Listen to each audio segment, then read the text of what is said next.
Okay, just a little question, or it could be just a clarification regarding the historical significance from the Quran regarding suhoor, the pre-dawn meal. Before the Quran stipulated exactly how it should be taken, how did the Sahaba, the companions of the Prophet Muhammad sallallahu alaihi wasallam, start and begin the fast?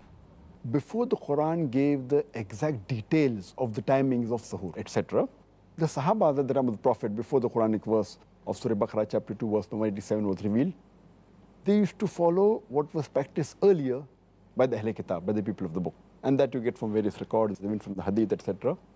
And at that time, they were supposed to have the iftar immediately after sunset. And once they went to sleep, they could not have any meal. Then they had to fast the complete next day, and they could only have the meal next day after sunset. So this was the practice that was followed earlier.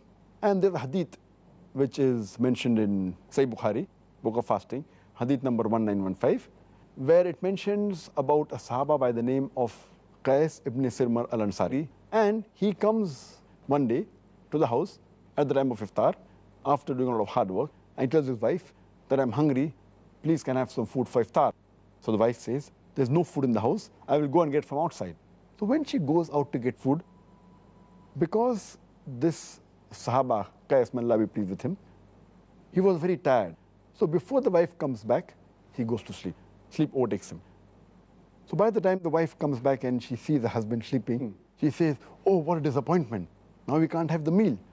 So when he gets up, next day he could not have the food, and he had to fast the whole next day.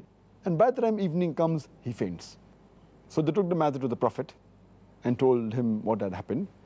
And after that, the verse of the Quran, Surah Baqarah, chapter number 2, verse number 187 was revealed, that you can approach your wife and eat and drink until the white thread of dawn is differentiated from the black thread. So then were the rules laid down. That means you could eat the full night, and then the verse continues, you can fast till the night falls, means till sunset. So before this verse was revealed, the action of the fast was different. They could have only one meal immediately after sunset, and once they sleep, they could not have again, until this verse of Surah Baqarah chapter 2 verse 97 was revealed. And that's what we follow today.